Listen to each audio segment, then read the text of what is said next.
Esse artigo ao qual eu vou me referir é da autoria do Mário Eduardo. Ali no final, esse do PDF tem um ponto, Mauro? Tem. Ponto PDF. Isso. É que daí não dá para enxergar, mas está ali. É.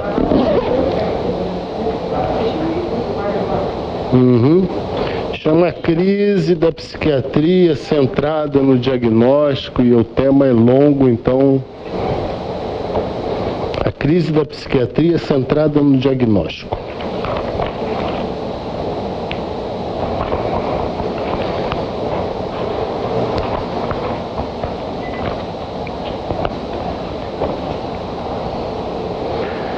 Bem, no seminário passado, eu elenquei alguns pontos que eu considero assim importantes para hoje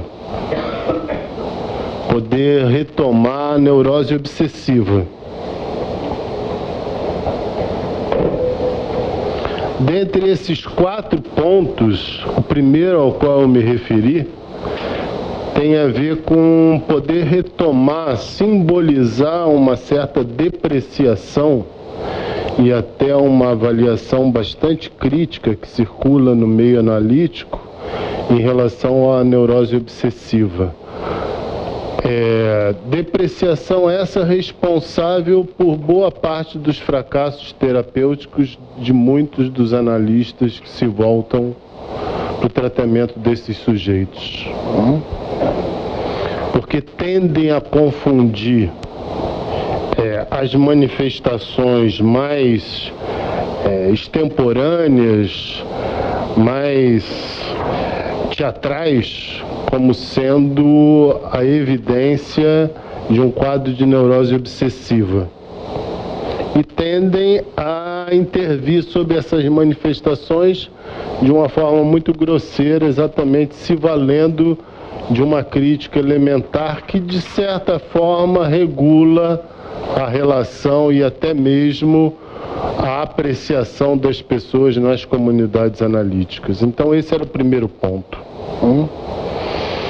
E me parece que quando se instaura uma condição como essa, uma avaliação como que nós podemos reconhecer, é muito difícil de dissolver isso, caso não se possa buscar uma simbolização disso que é prática corrente no nosso meio. O segundo ponto sobre o qual eu vou me dedicar hoje a retomar tem a ver com realizar uma distinção mais rigorosa entre a neurose obsessiva e aquilo que se chama o transtorno obsessivo compulsivo. Isso com o objetivo também de poder realizar uma simbolização necessária da diferença da abordagem dos quadros clínicos e do diagnóstico na psiquiatria e na psicanálise. Para isso eu recomendei um conjunto de artigos, estou incluindo mais esse hoje porque ele tem um caráter de avaliação da condição da psiquiatria contemporânea de uma forma muito vigorosa. E ao mesmo tempo apresentando alternativas de diálogo. O terceiro ponto ao qual eu me referi é uma indicação que vai nos orientar no conjunto dos encontros desse ano e que já é uma espécie de advertência também, indicando que a neurose obsessiva ela não deve ser confundida na obra freudiana, o seu lugar mais eminente de articulação não deve ser confundida com a descrição da análise do homem dos ratos. Porque depois do Lacan ter retomado a neurose obsessiva e feitos avanços em relação à problemática do fantasma, vai ser preciso ressignificar na obra freudiana contribuições posteriores, em particular um texto ao qual eu me referi, que é o texto Bate-se numa Criança, para poder então tentar avançar as contribuições que existem de maneira notável, como todos nós sabemos, no texto do Homem dos Ratos. Então é uma indicação de princípio que, por sua vez, alinha o quarto ponto. Tendo em vista que naquilo que eu apresentei, eu procurei ser bastante insistente, inclusive retomando definições do DSM-5, né, nessa distinção diagnóstica, eu chamei atenção para o fato de que a possibilidade de lidar com a neurose obsessiva hoje se coloca muito diretamente relacionado à condição de poder definir o que significa o sintoma na psicanálise, uma vez que pela leitura que eu realizei aqui diante de vocês puderam notar que o conjunto de sintomas descritos no DSM-5, eles também são sintomas repertoriados em algumas descrições clínicas na psicanálise. Mas o fato dos sintomas serem equivalentes, muitas vezes até sinônimos, da forma como nós privilegiamos a dimensão do sintoma, como sinônimo de sofrimento do sujeito, né? Quer dizer, aquilo que de fato leva o sujeito para a análise, o sintoma é isso, né? É ele que faz com que o sujeito se dirija a um outro a quem ele vai apelar para reduzir o seu mal-estar. E é por causa disso mesmo que todo sintoma, a despeito da sua condição mais potente de causação de sofrimento, ele comporta em si a possibilidade de abordagem de tratamento, uma vez que o sujeito se vale dele para se dirigir a um outro. Então, eu procurei mostrar que, ainda que esses sintomas sejam coincidentes na psiquiatria e na psicanálise, na verdade, nós precisamos definir com mais precisão aquilo que dá origem ao sintoma, o que é a causa do sintoma. E não existe possibilidade de situar o sintoma na psicanálise sem a sua relação de determinação com o que se chama o fantasma. Por isso, uma das indicações de princípio que eu dei foi a necessidade de retomar um texto que é considerado o texto mais avançado de Freud em relação ao fantasma, para poder depois realizar uma releitura do Homem dos Ratos.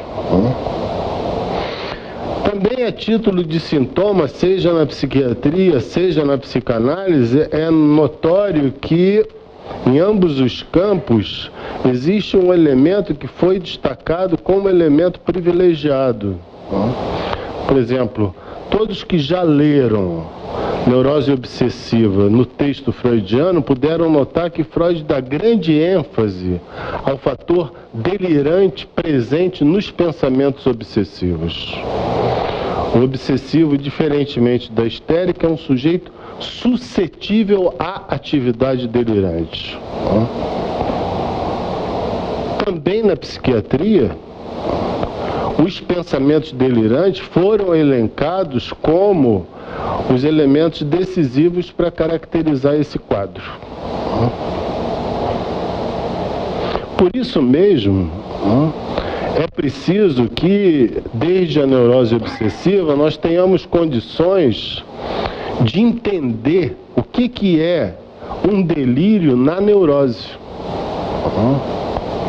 De certa forma, nós estamos sendo premiados por um encontro que vai acontecer aqui na próxima quarta-feira, conduzido pela Santuza, porque ela vai apresentar um texto no conjunto desses encontros de comentários de textos de Freud, o texto de Freud que se chama Delírios e Sonhos na Gradiva de Jensen. Esse texto é um dos textos de referência maiores, eu considero, para poder situar o que seja um delírio na neurose. em particular, nesse caso, neurose obsessiva. Então, todos estão convidados para participar, o ingresso é sempre gratuito nesses dias de encontro de comentário dos textos de Freud e obedece ao mesmo horário. Quando eu me referi ao quarto ponto, quer dizer, o seminário foi anunciado como a voz na neurose obsessiva, o quarto ponto é exatamente a voz. A voz é o elemento de ligação. Só que o elemento de ligação, da forma como eu vou trabalhar, a ligação pelo fantasma. A voz na constituição do fantasma.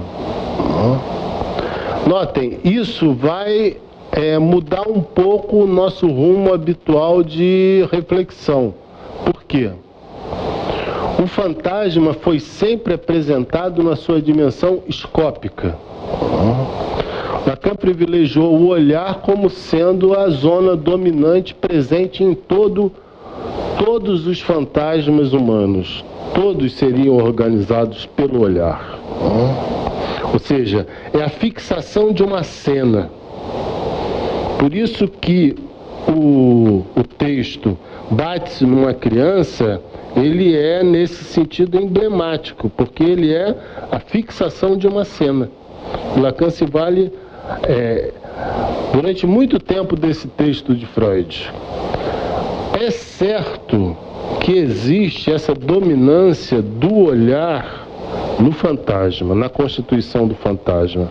E a contribuição lacaniana é indispensável.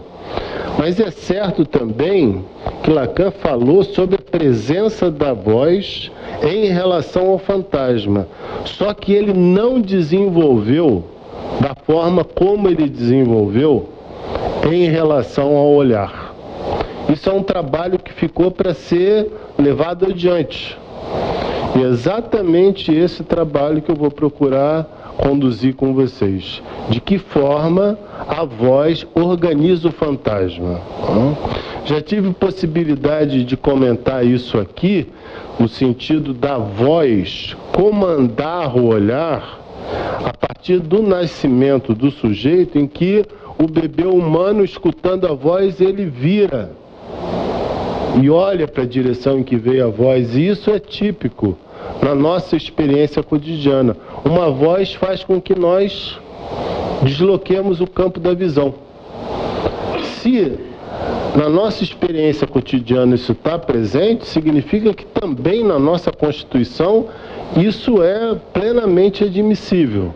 Nós não haveríamos de responder a esse tipo de apelo se não estivéssemos estruturados de uma forma correspondente que nos facilitasse a se colocar nessa direção.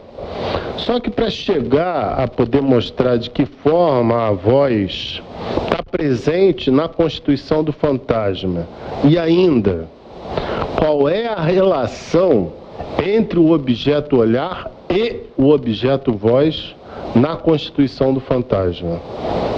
Ou seja, são duas questões. Uma é de que maneira a voz age na constituição do fantasma e outra é como se dá a relação entre o olhar e a voz nessa mesma constituição. Eu queria deixar anunciado para vocês que eu vou me valer de um livro. Aqueles que tiverem interesse, depois deixem o nome com a Santuza. O livro se chama O Fantasma na Clínica Psicanalítica. Ocorre que esse livro não existe à venda. A tradutora, como ela é minha amiga, ela ofereceu, porque ainda existe um conjunto de exemplares que foi distribuído para os membros dos afiliados à Associação Lacaniana Internacional no Brasil. Então, não é possível de vocês encomendarem esse livro. Então, aqueles que tiverem interesse de acompanhar a elaboração do Jean-Jacques Tisler, por favor, deixem o nome com a Santuza de forma que eu possa pedir para que esse livro seja enviado lá do Recife para nós, tá? Eu não vou entrar agora nesse livro, mas eu irei entrar nele. Eu estou anunciando porque eu sei que tem poucos exemplares. Nós vamos ter um desconto, cada exemplar vai custar R$50 e vai ser vendido pelo mesmo valor que ele está sendo passado para nós. Aqueles que tiverem interesse, deixem o nome, quando chegar o livro, realizem o pagamento. Não precisa ser feito com antecedência. Bem,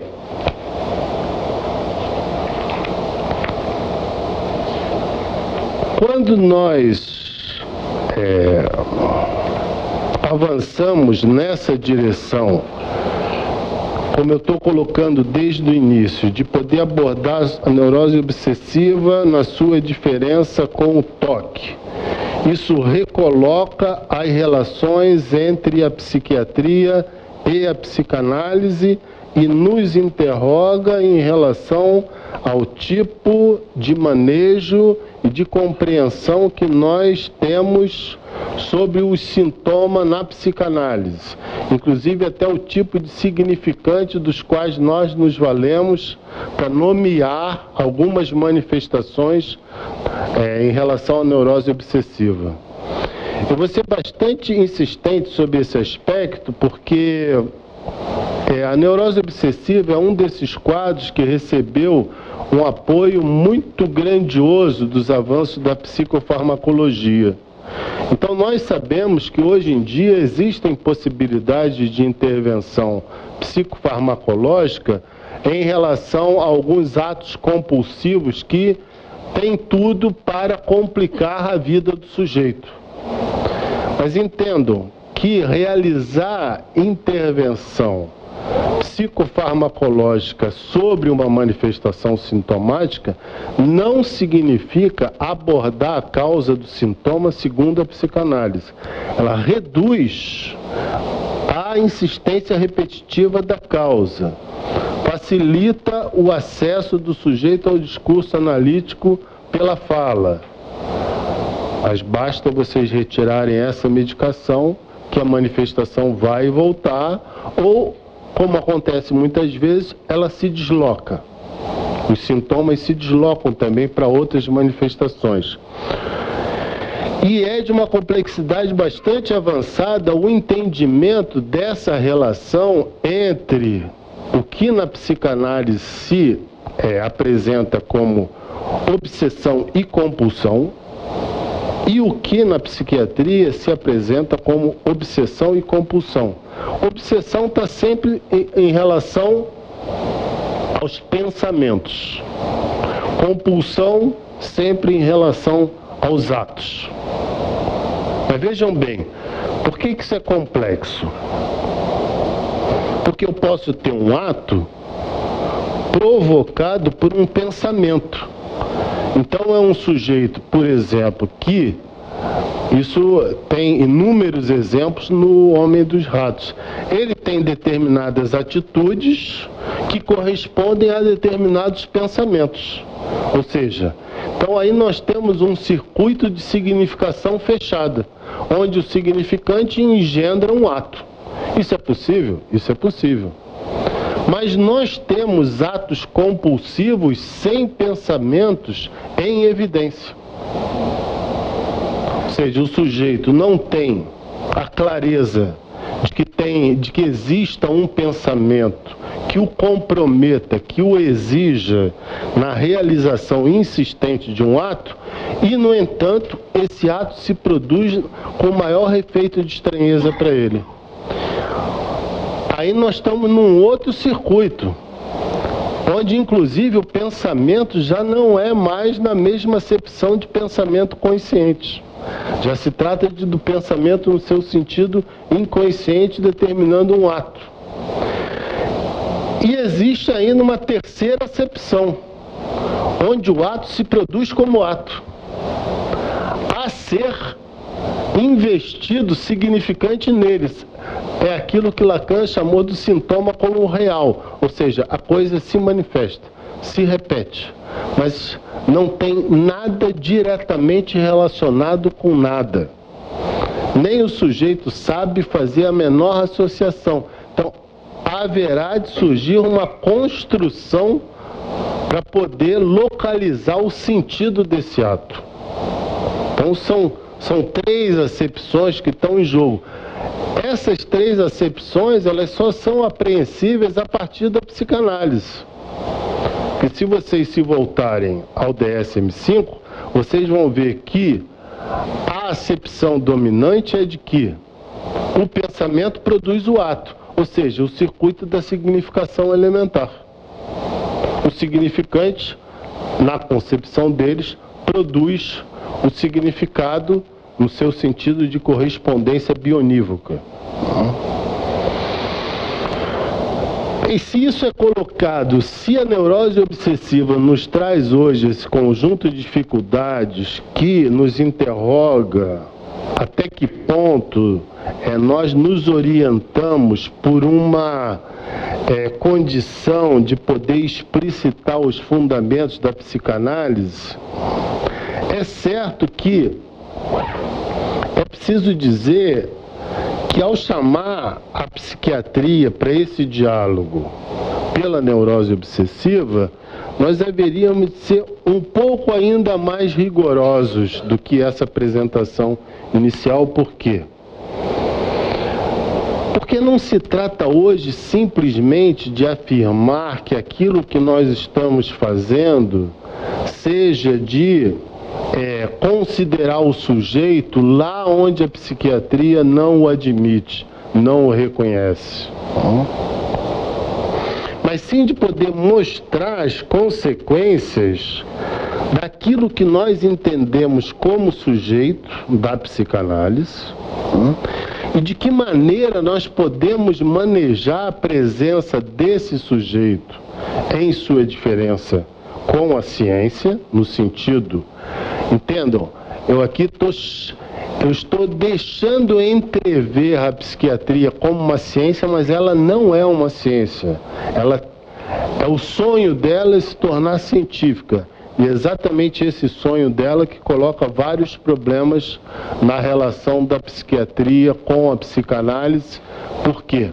Porque é nisso que o artigo que eu deixei aqui, a indicação, é muito valioso, porque o Mário vai mostrar exatamente que o fundamento biomédico da psiquiatria hoje, que é exatamente o que ela visa para poder ser reconhecido como ciência, fundamento biomédico é o quê?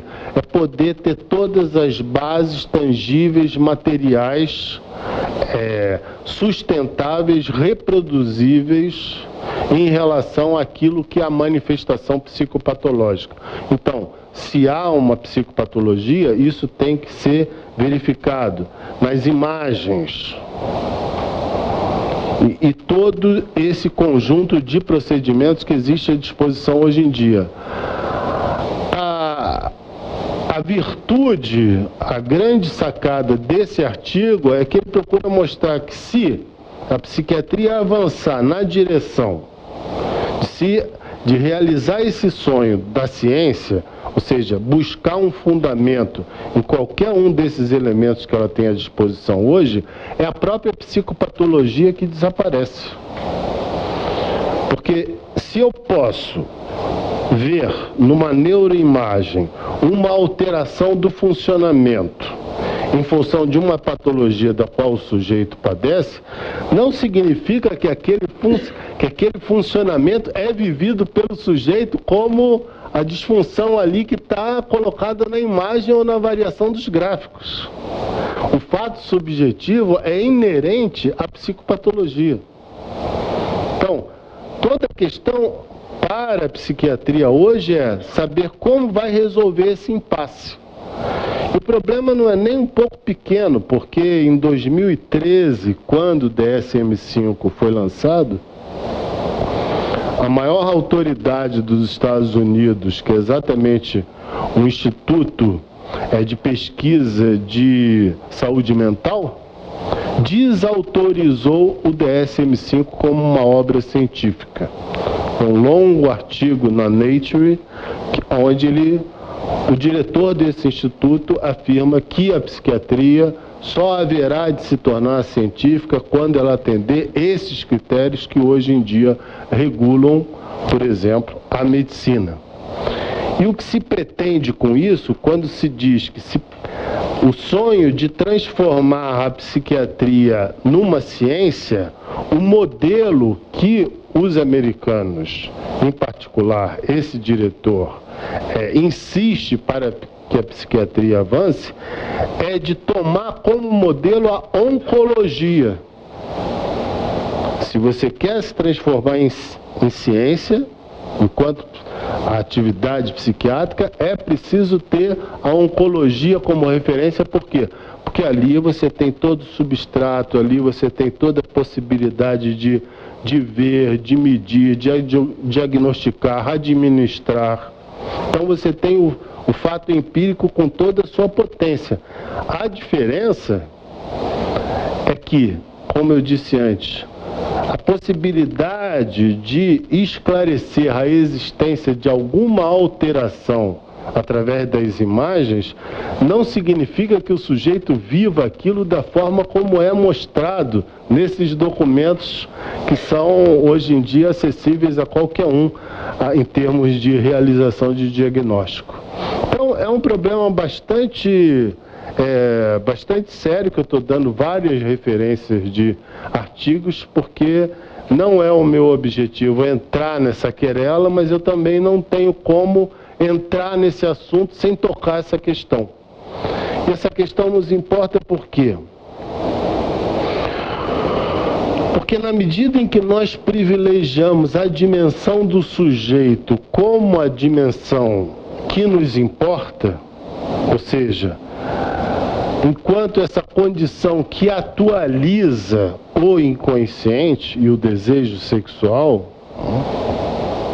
isso significa que nós também não temos possibilidade mais de fazer uma confusão entre subjetividade e sujeito. A subjetividade não é o sujeito. A subjetividade é sempre uma relação que implica a presença de 3 elementos.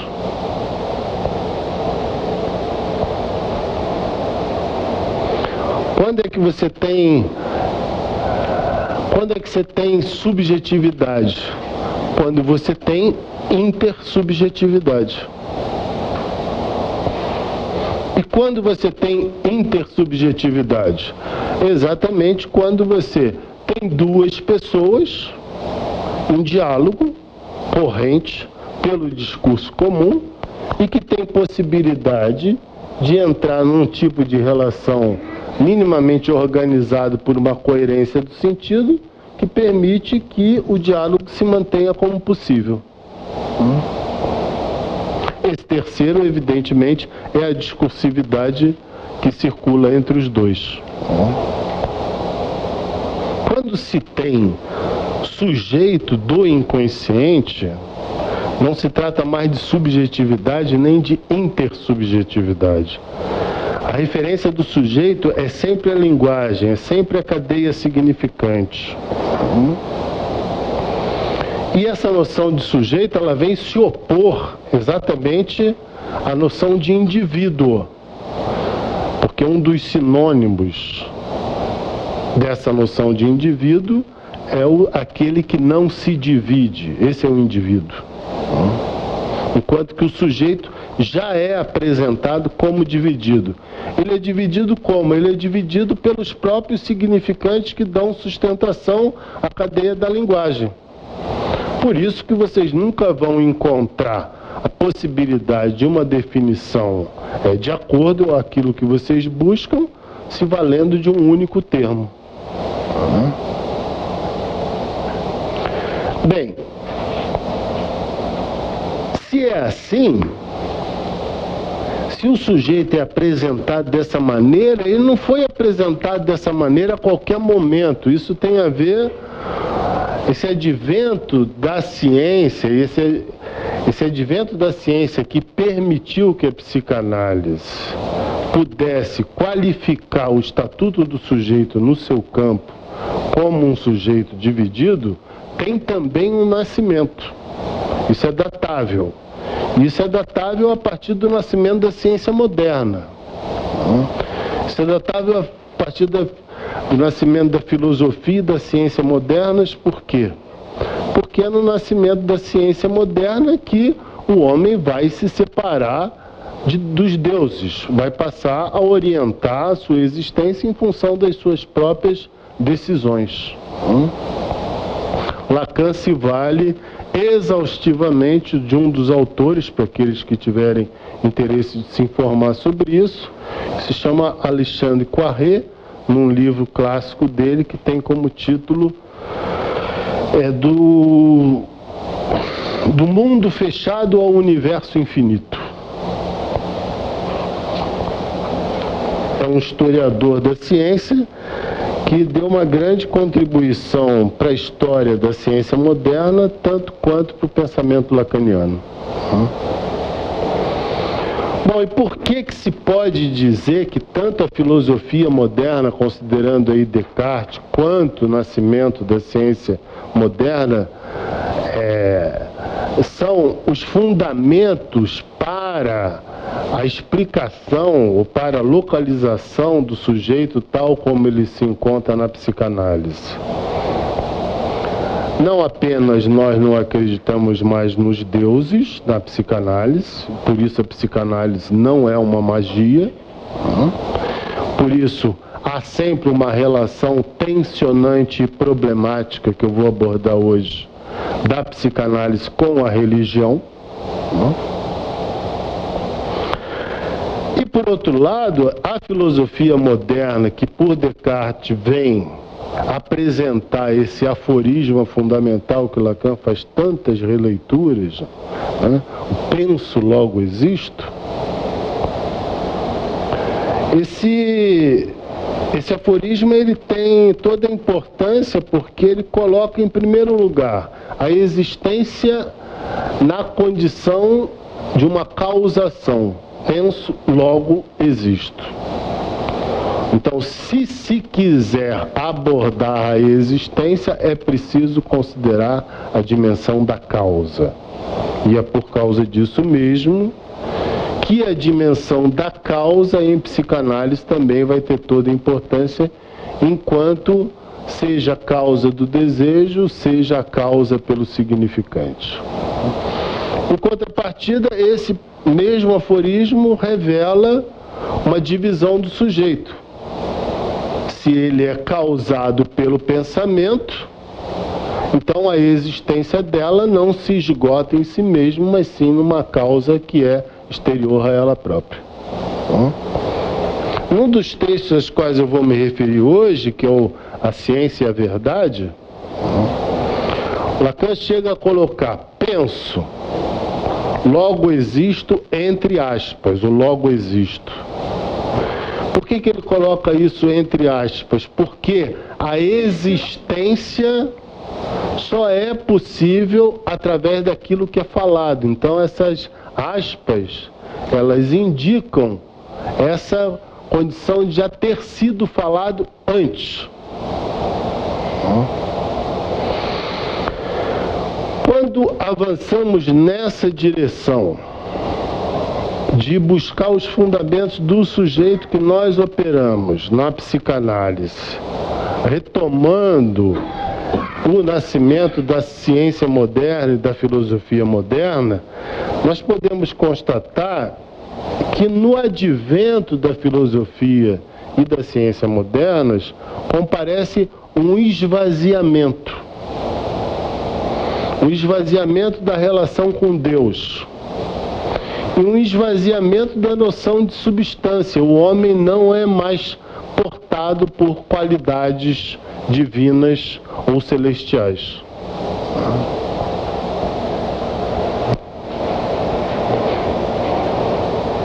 Não é por acaso que vocês vão ver um trabalho de insistência do Lacan muito extenso para mostrar que o inconsciente não é um saco sem fundo, que a metáfora freudiana do saco das pulsões, ela é problemática, que foi apresentada no texto Ego e o Id, porque dá a impressão de que tem alguma coisa no fundo. Lacan radicaliza isso dizendo: o inconsciente é aquilo que nós falamos. Não existe profundidade. O inconsciente, nesse sentido, é vazio. Ele é pura manifestação de corte. Bem, se esse sujeito que opera na psicanálise é o mesmo sujeito que se encontra em jogo na ciência, entendam que quando esse sujeito que vem sem substância transcendental, marcado por uma causa, na psicanálise ele vai ganhar uma nova versão. Essa causa, que Lacan vai chamar de causa material, nesse texto A Ciência é a Verdade, que é o próprio significante. Ou seja, não há possibilidade de conceber o sujeito sem a linguagem. Essa é a materialidade. Lacan vai chegar a falar em materialismo.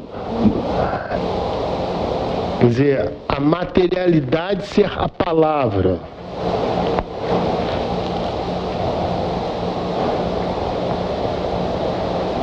Sendo assim, quando transposto para o campo psicanalítico, nós vamos ter que nos interrogar sobre o estatuto da causa, e tanto quanto os efeitos que essa causa promove sobre as nossas existências. Temos então a causa material, que é o significante, e temos também o efeito dessa causa sobre cada um de nós, que nos compromete na relação com a verdade. Então nós temos o sujeito alinhado pela psicanálise, de um lado situado pela causa, de outro lado na sua relação com a verdade. Lacan vai retomar isso dizendo: o sujeito se encontra dividido segundo duas condições. De um lado, dividido pelo significante, ou seja, dividido pelo saber. Por outro lado, dividido pela verdade. Então, ao falar de sujeito, nós vamos ter que situar isso que se intitula causa e verdade. Verdade e saber.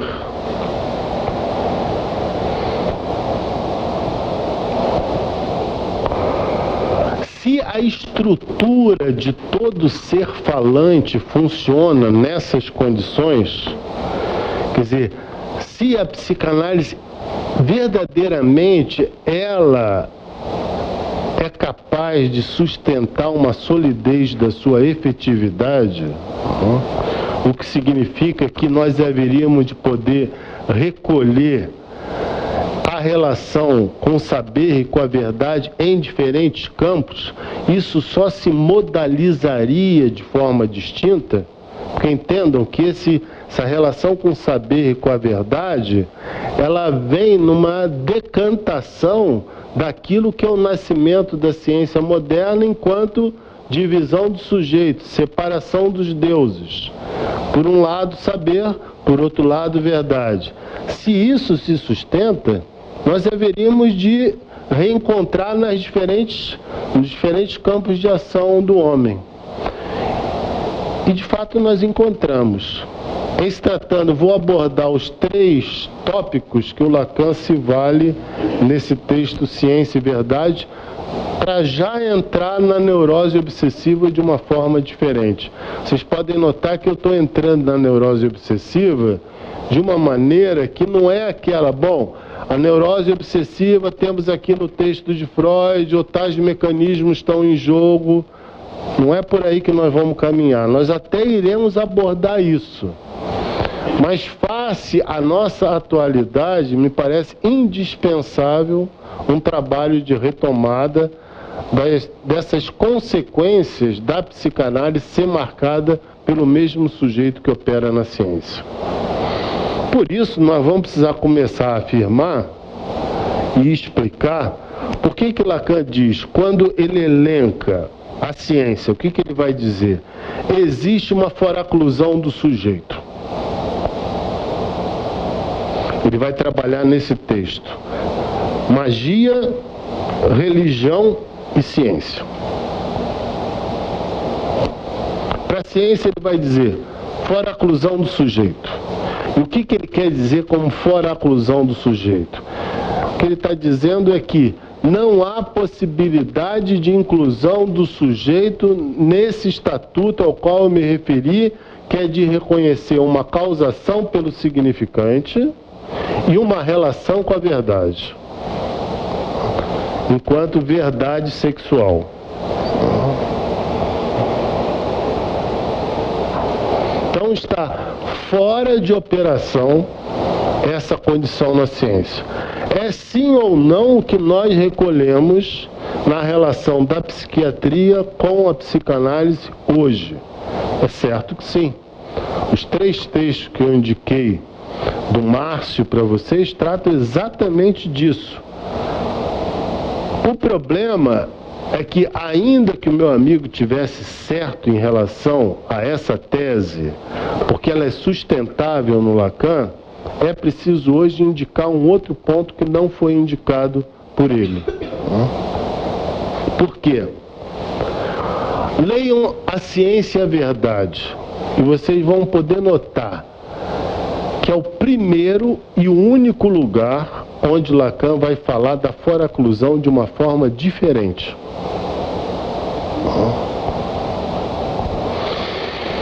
Vou ler para que vocês então possam entender ao que eu estou me referindo.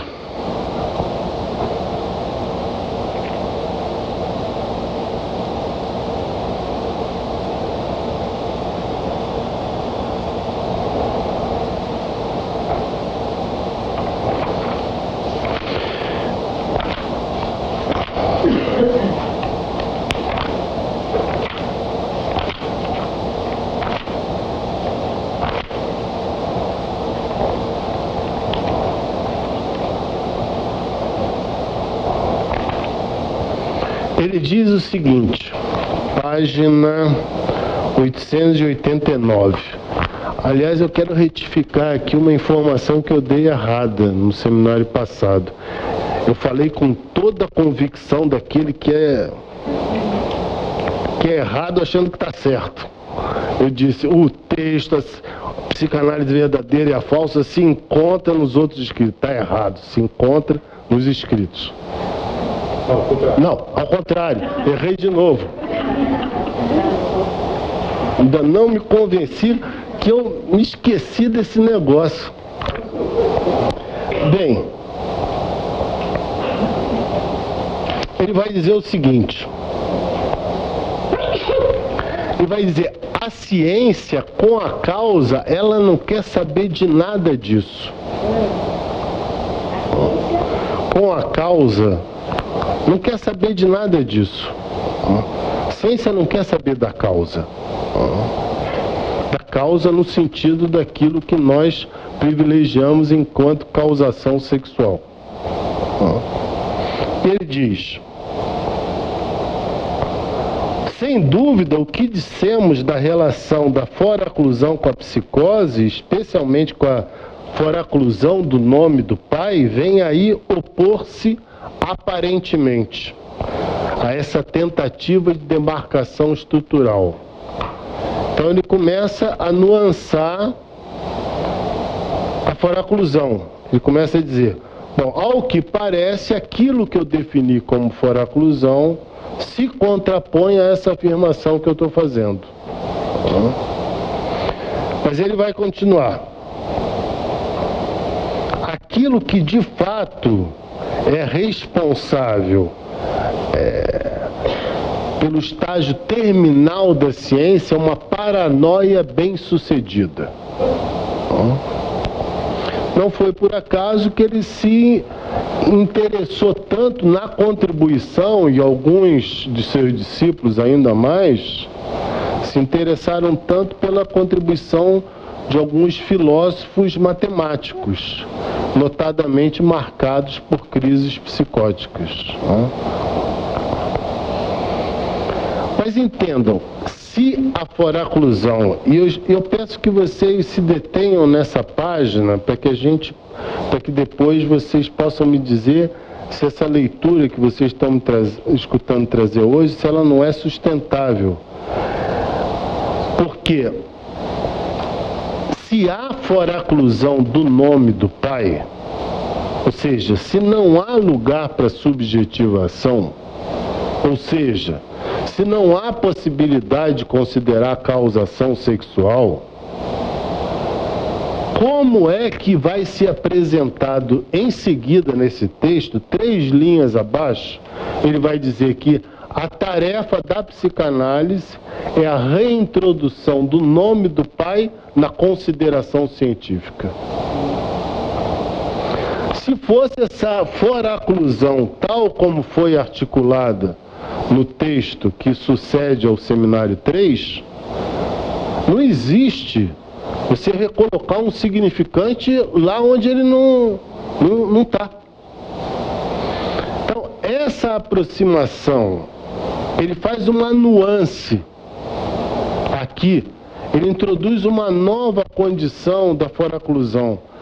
Tanto é assim que ele inclui a foraclusão numa série, juntamente com o recalque e com a denegação. Série essa que ela, a princípio, estaria totalmente inoportuna aí dentro, porque tanto o recalque quanto a denegação são mecanismos de constituição do sujeito pelo simbólico. Eu peço que vocês considerem isso porque as observações, as articulações que o Márcio fez nesses artigos são de uma contribuição extraordinária, assim como de outros. E são corretas. E são corretas por quê? Porque, de fato, quando nós pegamos a questão da psiquiatria com a psicanálise hoje, a coisa se exerce a título de uma foraclusão. Ou seja, não há possibilidade de fazer entrar o sujeito do inconsciente. Mas se trata de retomar a foraclusão pelo princípio de uma reintrodução do nome do Pai na consideração científica, e se o Lacan abre essa alternativa de apresentar uma foraclusão que não está na mesma linha de continuidade com a foraclusão no seu sentido clínico, que se tem uma diferença acentuada entre essa foraclusão que está sendo dita aqui e a foraclusão apresentada no texto de 57, sobre o tratamento possível da psicose, é que lá ele está detidamente na referência da paranoia clínica. E aqui ele está falando de uma paranoia científica. Ou seja, quando a ciência atinge o seu ápice, é ali que nós vamos encontrar a conclusão da foraclusão, do trabalho da foraclusão.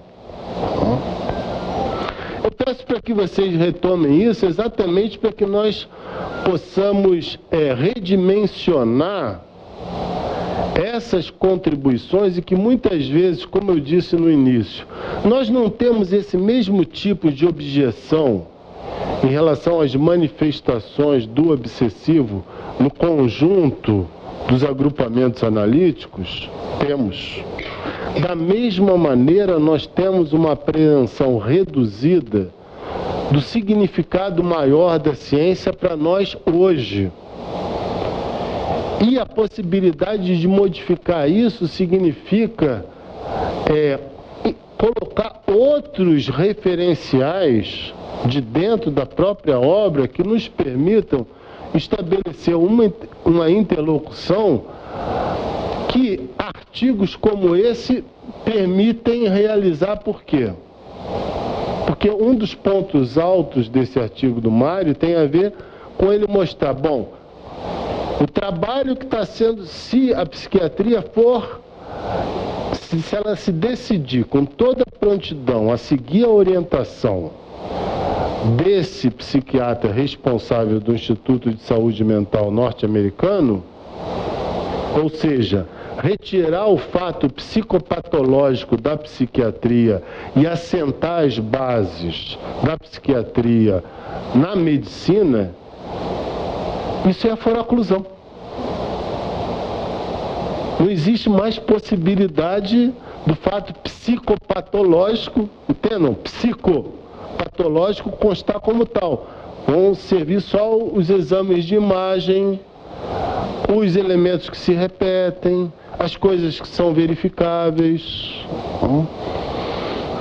É evidente que um artigo desse não pode nascer de um outro lugar que não seja de uma interlocução que o próprio autor participou e que nós vamos retomar no mês de agosto, já que essa discussão sobre o DSM-5 que nós vamos ter no dia 1º de agosto, um dos objetivos é trazer a contribuição tanto do Marco Antônio Coutinho quanto do Mário Eduardo, que participaram de um encontro em Nova York, onde discutiram com os organizadores do DSM-5 essa relação problemática da psiquiatria, da psicanálise com a ciência.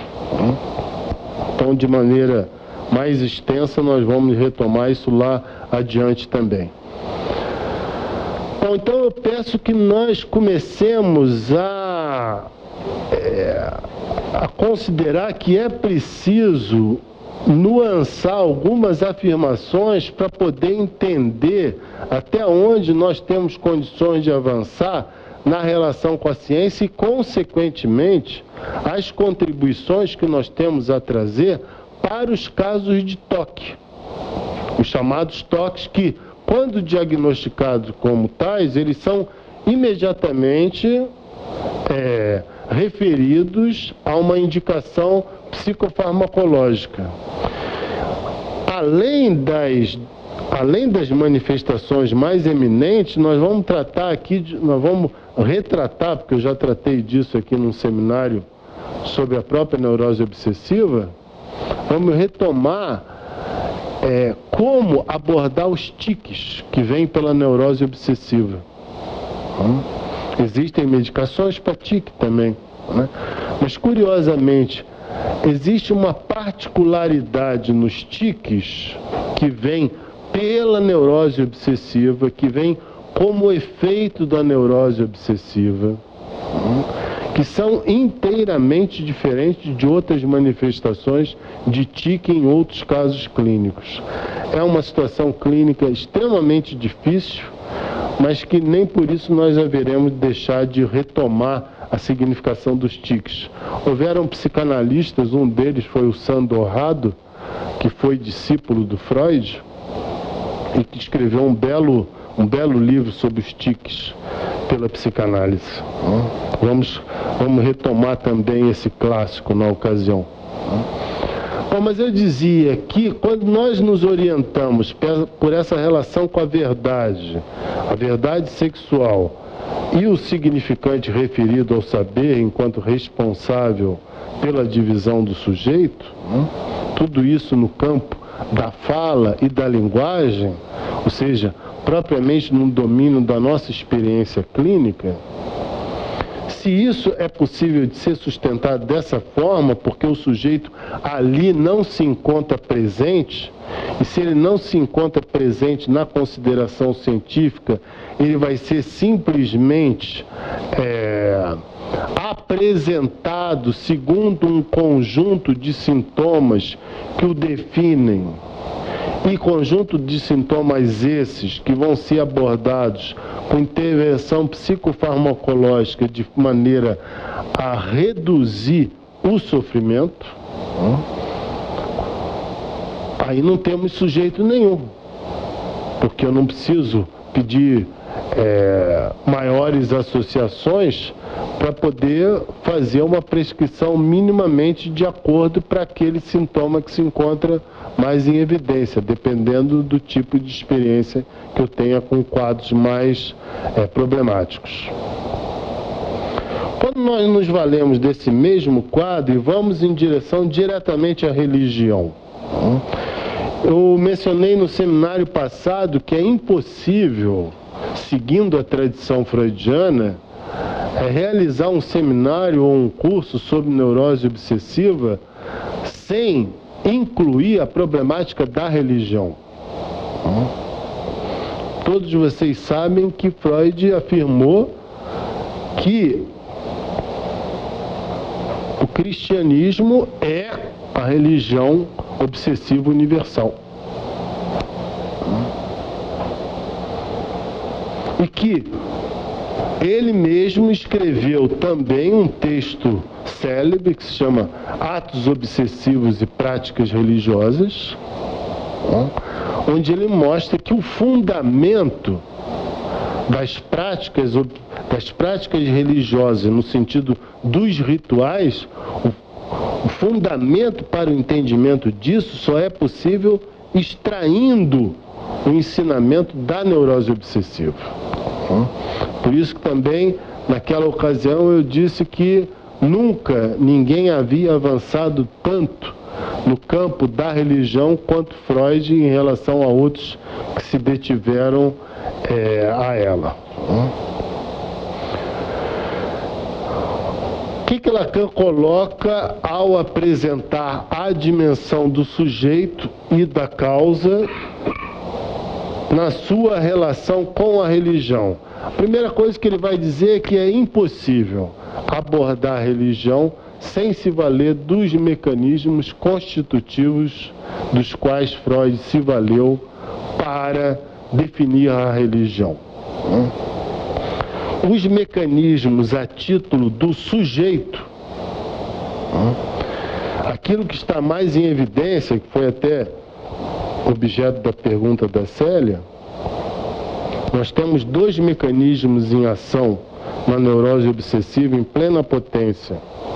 Na verdade, temos três, porque nós temos o mecanismo do recalque, nós temos a denegação e temos um outro mecanismo que Freud faz referência, que é da anulação retroativa.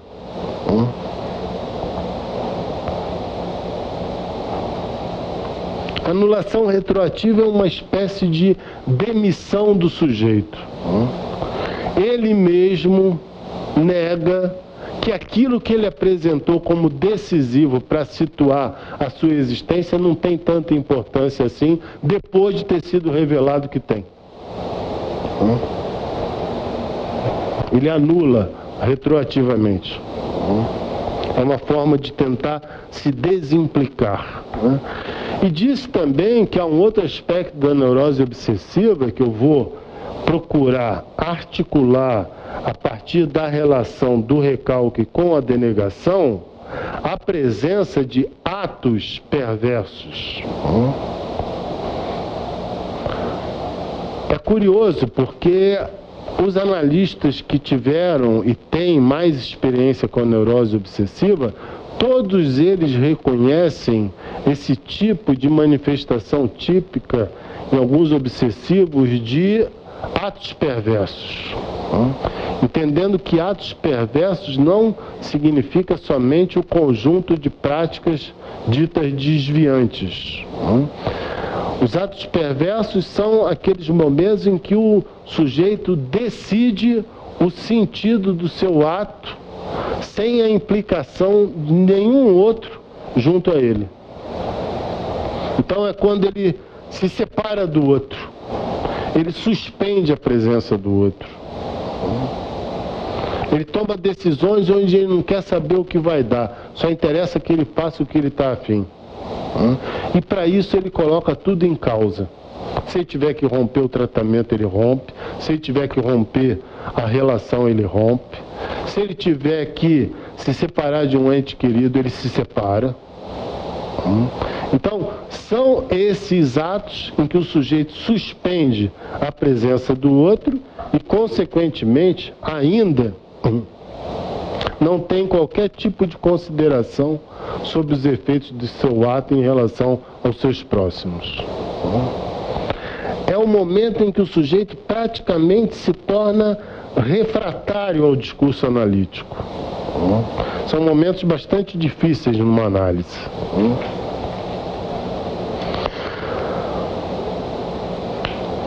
Quando nós temos essa presença da neurose obsessiva numa ligação tão estreita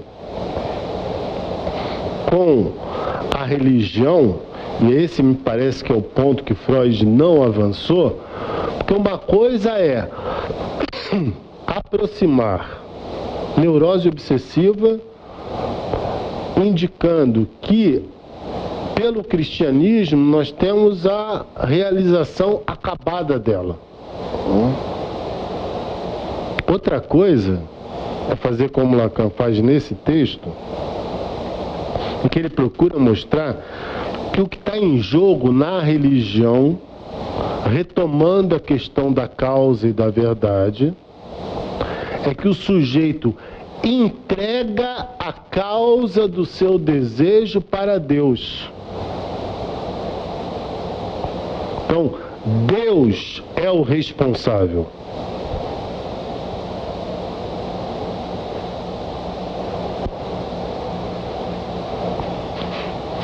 E a relação que ele, enquanto neurótico obsessivo, vai estabelecer com Deus vai ser uma relação de sacrifício. Sacrifício, dívida e culpa.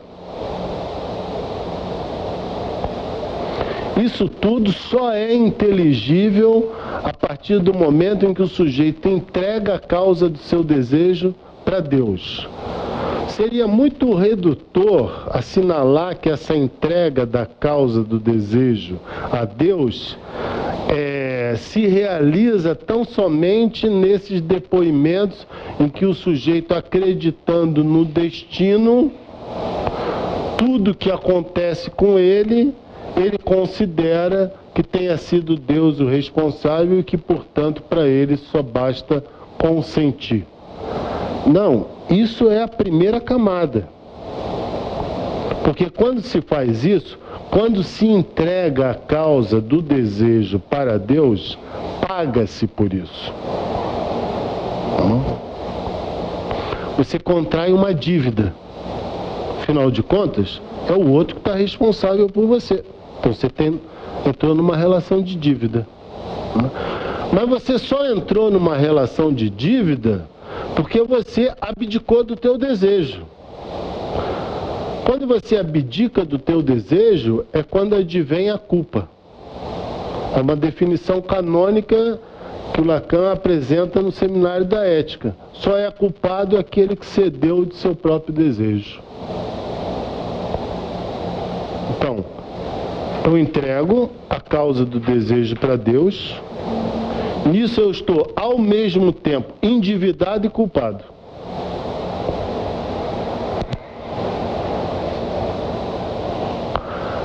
Consequentemente, enquanto endividado e culpado, isso vai ter ressonâncias muito diretas sobre a relação do obsessivo com o dinheiro na psicanálise.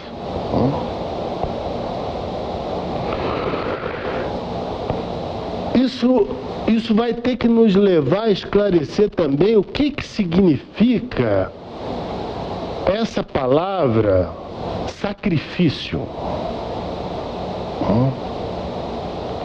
Para aqueles que tiverem oportunidade, comecem a ler um livro que é pequeno, mas que eu vou me deter nele exatamente para poder me voltar aos fundamentos simbólicos do sacrifício.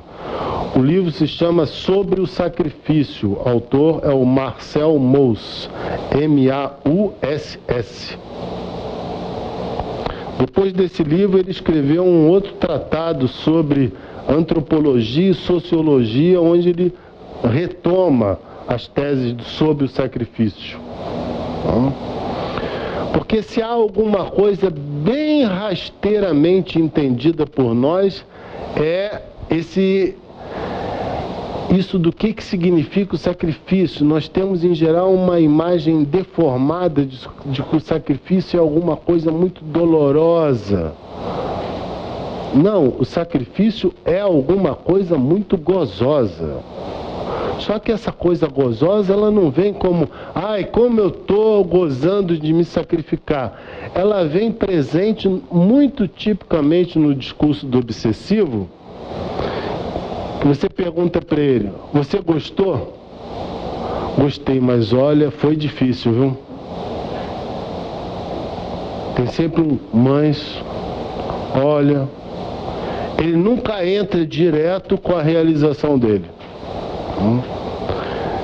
E você curtiu de sair lá com a menina que você estava afim? Curti, mas até levá-la para a cama eu já estava querendo voltar para casa.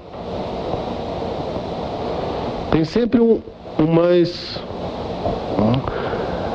Aí vocês têm a presença muito evidente do que é o sacrifício. E eu vou voltar a trabalhar com vocês também essa frase do Manoni, que a perversão ele fala, eu sei, mas mesmo assim. Na neurose obsessiva a gente poderia começar dizendo, eu sei, mas tiro mesmo assim. Que vocês vão ter o discurso do obsessivo.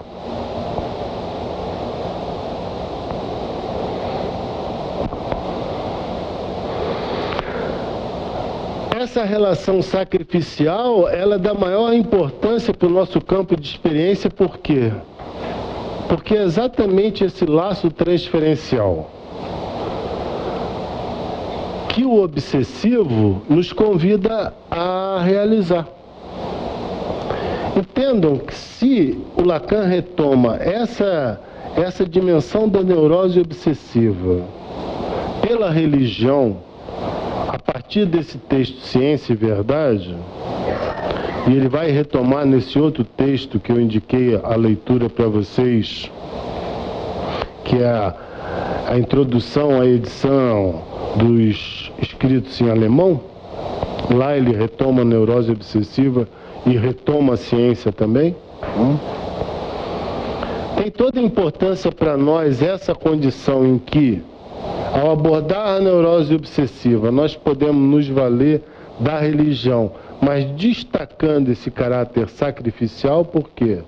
Porque nós estamos diante de um sujeito que, em se tratando do sujeito religioso, ele entrega para Deus. Mas no sentido do sujeito corrente do mundo cotidiano, sem ser um devoto religioso, ele entrega para o analista. Então ele vai entregar para o analista como sendo da responsabilidade do analista ter que resolver aquilo. E ter que resolver aquilo não é que ele não vai contribuir, ao contrário, ele vai contribuir, mas ele só vai se comprometer depois que ele recebeu o aval. Ele não vai se comprometer se ele não receber o aval. Retomamos esse circuito religioso. Primeiro tem que vir do outro. Se não vier do outro, ele não se arrisca. Essa questão da ligação da neurose obsessiva com a religião coloca condições para a nossa clínica muito avançadas no sentido das questões que promovem. Por quê? Porque se a estrutura da neurose obsessiva implica uma religiosidade, entendam, o obsessivo ele é um religioso, mesmo que ele não seja um devoto. Isso é que é o interessante nessa abordagem da neurose obsessiva. Você pode ser religioso sem ser devoto a um monoteísmo ou a uma seita. Porque depende do tipo de relação que você mantém com o outro em função da causa do desejo que te habita. Portanto, isso nos interroga se haveria possibilidade de haver um final de análise para o obsessivo em que ele se mantivesse como devoto de alguma fé. É uma questão que essa teorização ela conduz ao levantamento de questões novas. Será que um religioso pode mesmo ser considerado como alguém que concluiu a sua análise? Mesmo que essa religiosidade esteja no nível mais light e, portanto, o mais assujeitador, como é o caso do budismo? Budismo. Mas tanto mais light quanto mais assujeitador. São questões com as quais nós iremos ter de nos haver, porque se nós estamos sustentando isso, se a questão é pela denegação e se a questão é de entregar a causa do desejo para o outro, colocar na mão do outro, isso nós vemos exemplarmente evidenciado nos quadros de neurose obsessiva. Por quê? Porque a neurose obsessiva é esse quadro clínico em que o sujeito ele se devota à demanda do outro. Como é que a demanda do outro se escreve para ele? Através do controle esfincteriano. Então ele vai fazer um controle dos esfíncteres demandados pelo outro. Então, a excitabilidade que é própria a esse discurso que organiza um momento do desenvolvimento, aonde o sujeito mantém a relação com o outro a partir da analidade, não é só sentar lá no vaso e fazer o cocô para a mamãe. Não. É fazer aquilo que o outro quer. Vem aí o circuito religioso colocado. Se devotar, toda a relação de presenteamento que se coloca em exercício na neurose obsessiva passa diretamente por aí. Não foi por acaso que Freud fez a equivalência entre fezes, presente e pênis e filho. E essa outra condição que se recolhe com muita evidência também, tanto na neurose obsessiva quanto na religião, em que Freud foi muito sagaz nesse aspecto de poder mostrar, que ele mostrou que o sujeito obsessivo é um sujeito piedoso. É um sujeito compreensivo. Que se apresenta muito aberto.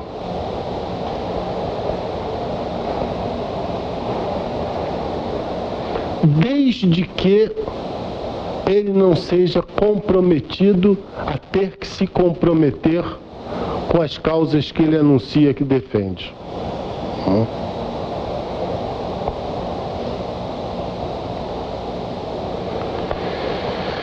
E é por aí que em todos os estudos freudianos sobre neurose obsessiva, vocês vão encontrar essa estreita conexão que eu tanto insisti nesse livro que eu publiquei sobre os ódios, porque Freud, a teorização freudiana faz convergir a neurose obsessiva e o ódio o tempo todo. Isso revela bem que se o obsessivo é esse sujeito que vai entregar a causa do seu desejo a um outro, ele é suscetível a ser comandado. Portanto, é uma ilusão acreditar que haveria... aí nós temos uma releitura para fazer em relação ao clássico do La Boétie sobre o discurso da servidão voluntária. Uma vez lá no Núcleo de Direito e Psicanálise, eu levantei essa questão, porque é uma contribuição problemática essa.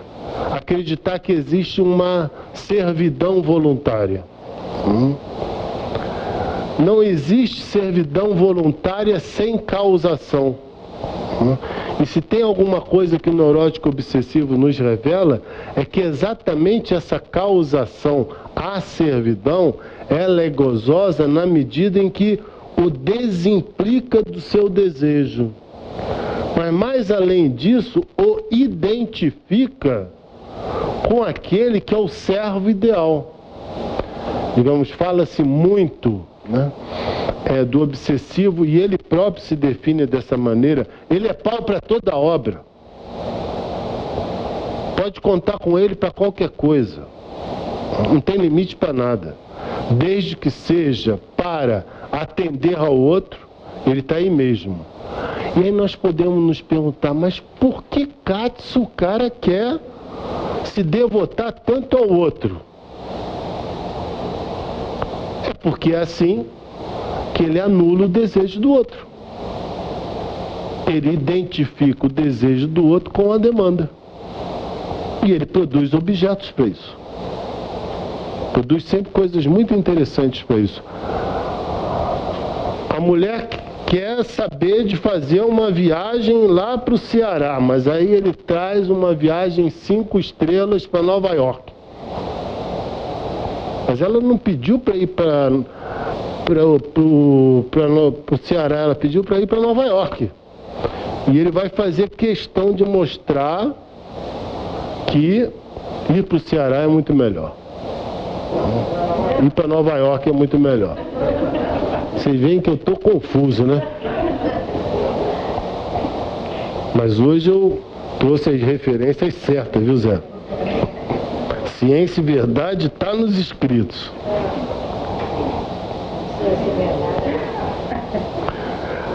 Bem, como ponto de conclusão de hoje, desses primeiros avanços, né?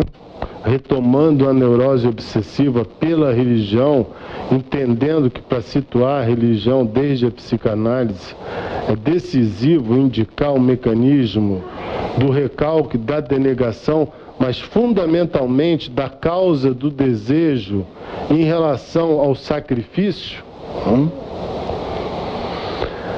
é que eu espero que vocês possam me apresentar alguma questão.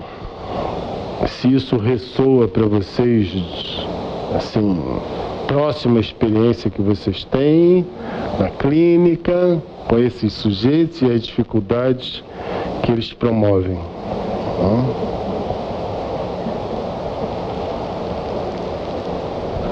Eu fico uma dúvida se esses atos perversos estariam mais do lado de ou na passagem de morte.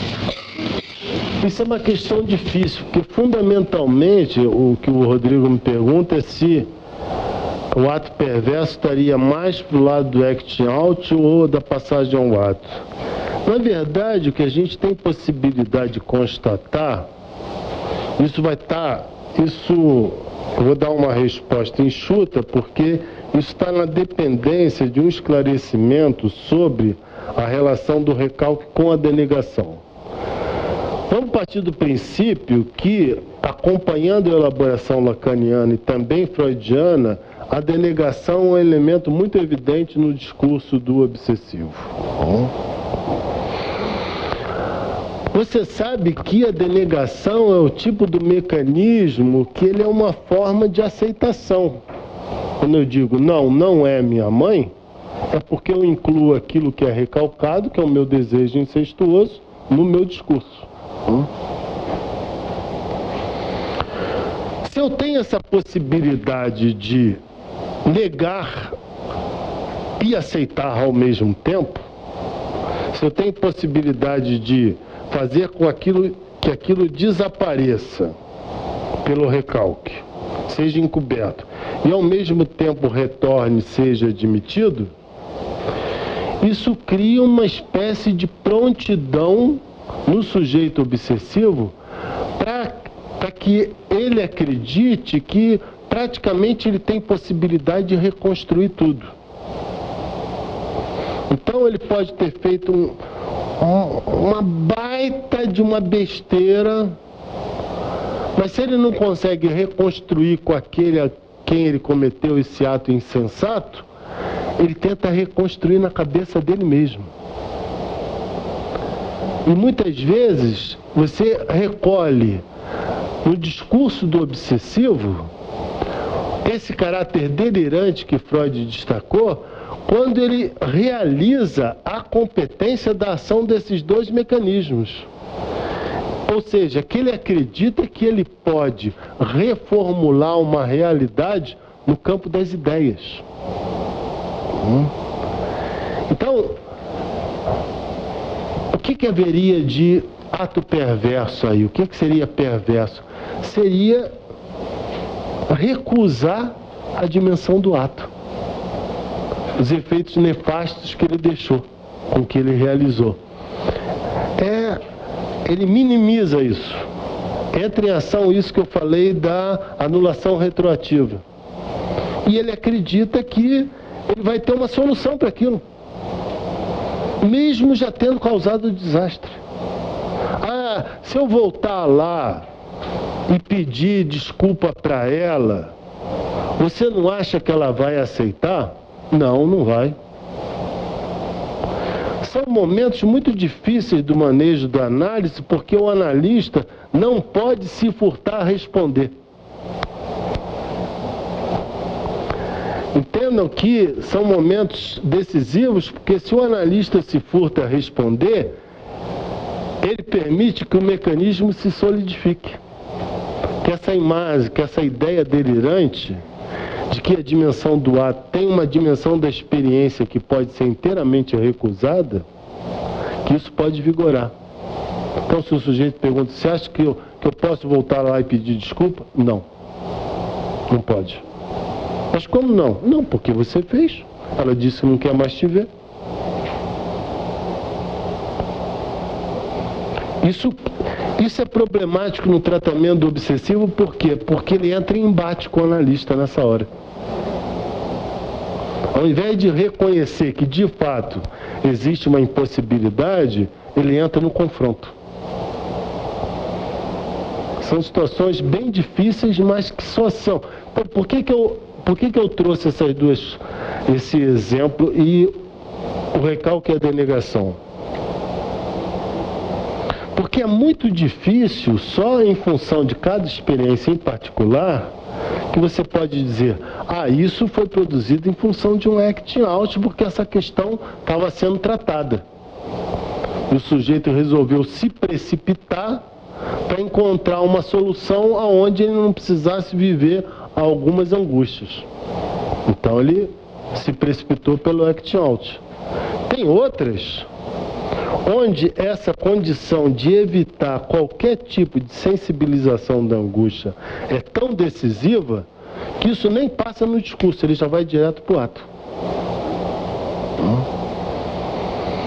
Então, eu não me sinto à vontade para responder que seria mais uma menos outra, mas depende muito de como age em cada sujeito essa relação tão fundamental entre a denegação, o recalque e a anulação retroativa, por via dessa condição de uma entrega incondicional a um outro.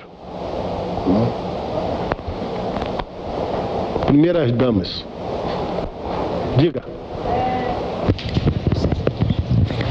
Uma coisa que eu esqueci, que o Francisco me lembrou. Quando vocês quiserem fazer pergunta, levantem a mão para ele poder passar o microfone, senão depois a gente não consegue escutar vocês quando vier a gravação. Tem gravação. Diga. Pode falar. Dentro disso que você está chamando de ato perverso, né? A primeira vez que você mencionou isso, sinceramente, assim, do meu ponto de vista aqui, de fora, eu senti uma certa... quase uma... você até usou a palavra, né? Uma sensação de ser inútil como analista. Uma sensação assim de... você falou aqui, né? Suspende a presença do outro, né? Então é como se ali o outro não existisse mais, né? Então, eu acho que isso contratransferencialmente deve ser alguma coisa difícil de suportar, né? Eu fico tentando entender, assim, esse termo perverso para mim é alguma coisa bem mais séria do que suprimir a presença do outro, do meu ponto de vista, né? Primeiro aspecto que eu acho importante mencionar, porque às vezes a escolha das palavras, elas dão uma dimensão muito maior àquilo que de fato pode ser suprimir a ausência do outro, né? Mas eu entendo também que talvez haja nesse momento em que há esse acting out ou alguma coisa que você, independente da relação que se estabeleceu e que, quer dizer, prescinde totalmente daquilo que você, do vínculo com o outro na ação, né, desse neurótico obsessivo,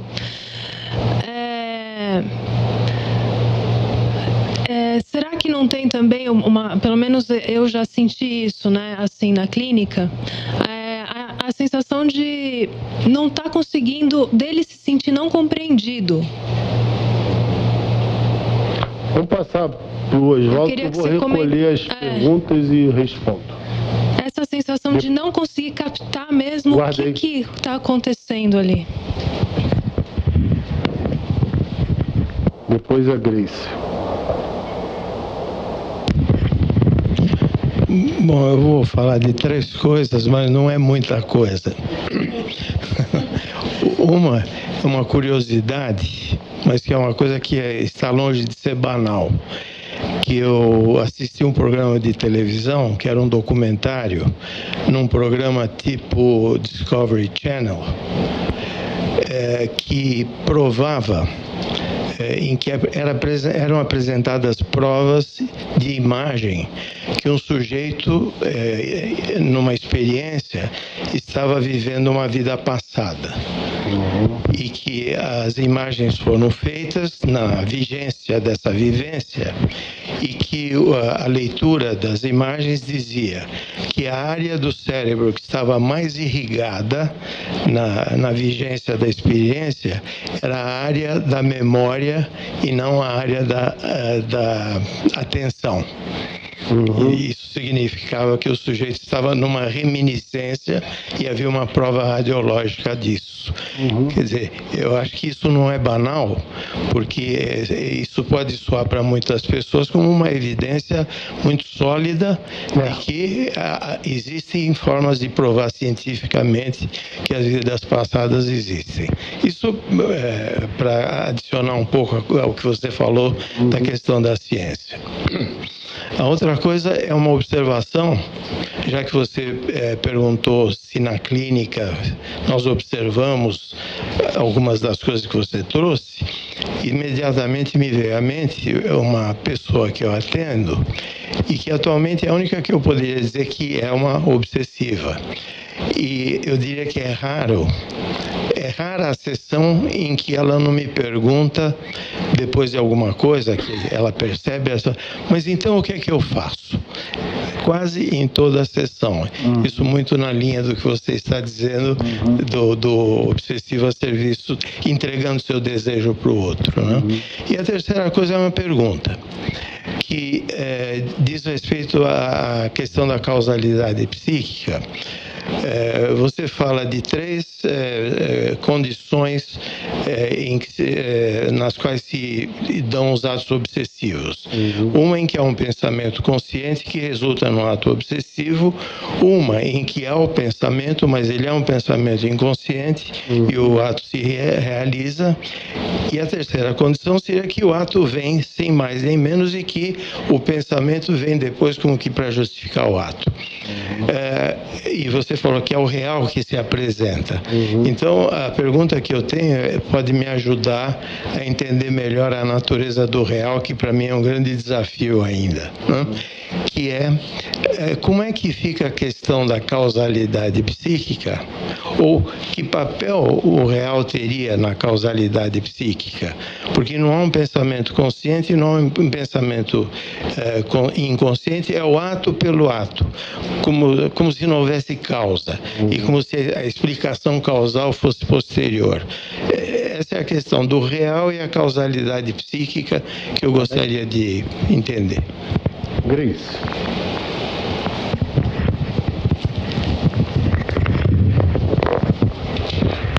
Sobre as paixões.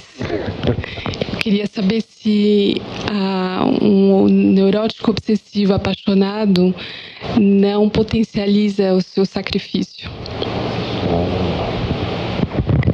Sim.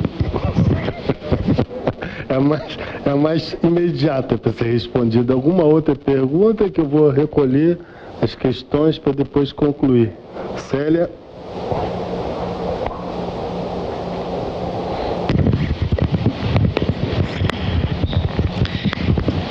Quando você estava falando da forclusão e de introduzir o nome do pai na ciência, quando o Lacan traz isso, a gente não pode pensar que frequentemente a lei é invocada para colocar alguma regra nesses avanços da ciência. Então, por exemplo, as pesquisas genéticas, os clones, aí tem que passar por um comitê e esse comitê autoriza, põe algum limite na ciência. Então, isso poderia ser pensado como alguma introdução do nome do pai? Isso, vou começar por essa. Tenho mais alguma?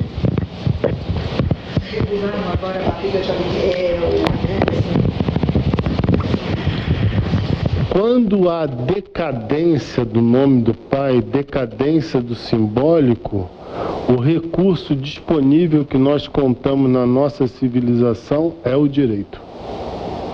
Área jurídica. Área jurídica. Quando há decadência, quando não vigora mais no nível das relações interhumanas a possibilidade de limites e repartições à altura de regular as relações. Então elas vão vir de fora sob a forma de normatização das condutas. Em relação à pergunta sobre a compreensão, nós estamos aí numa área um pouco problemática, né? Porque se o sujeito não se sente compreendido, é porque já está instaurado um discurso, esse, como você mencionou, da compreensão. Então nós estamos num determinado tipo de experiência em que vai ser muito difícil se desembaraçar. Porque se há alguém que tenta compreender o tempo todo e ser compreendido o tempo todo e compreender tudo o tempo todo, é o sujeito obsessivo. Então, tanto melhor que se possa praticar um determinado tipo de clínica aonde a questão da compreensão não esteja tanto em evidência. Em relação à pergunta a pergunta da Grace, né? Sim, são os momentos mais difíceis, porque a paixão potencializa essa entrega incondicional sob a forma de acting out. É como se o sujeito, tendo já falado para você na análise que ele tem determinadas preferências,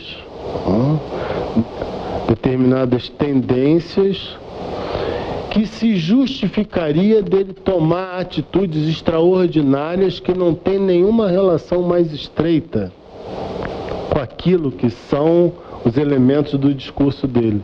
Então ele é capaz, por exemplo, de se endividar de maneira extraordinária, porque como ele viu pela análise que é importante dele se colocar mais decisivamente como homem e mostrar que ele de fato gosta daquela moça, então ele resolveu comprar um anel de brilhante para ela.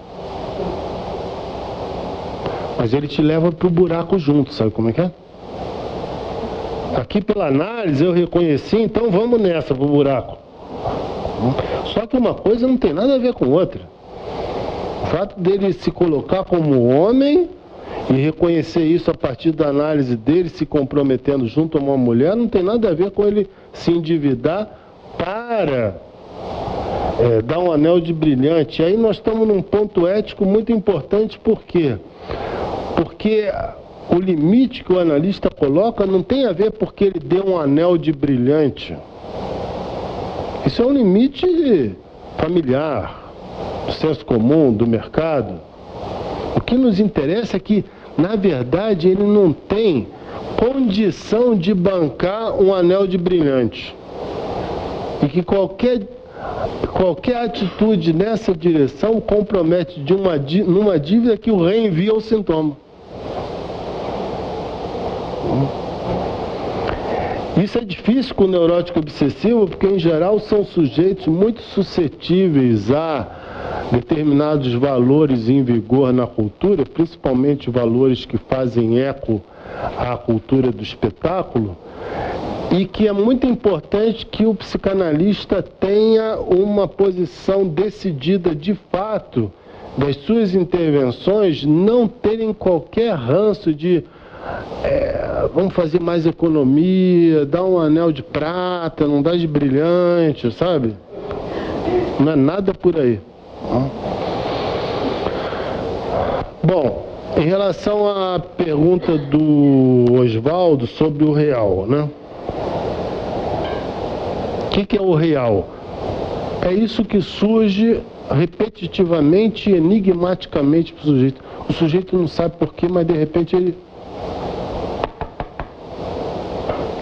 vai lá e dá 3 toques.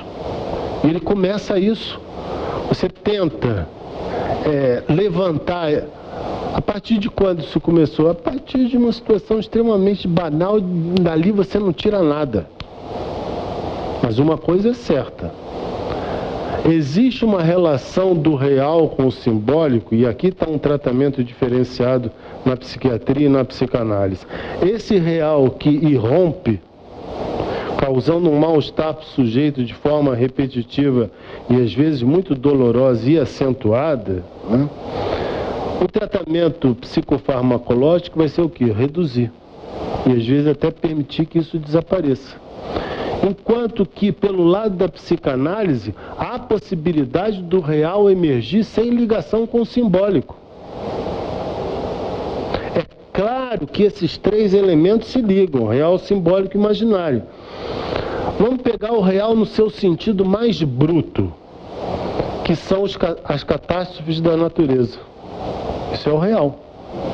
O real da natureza são as catástrofes.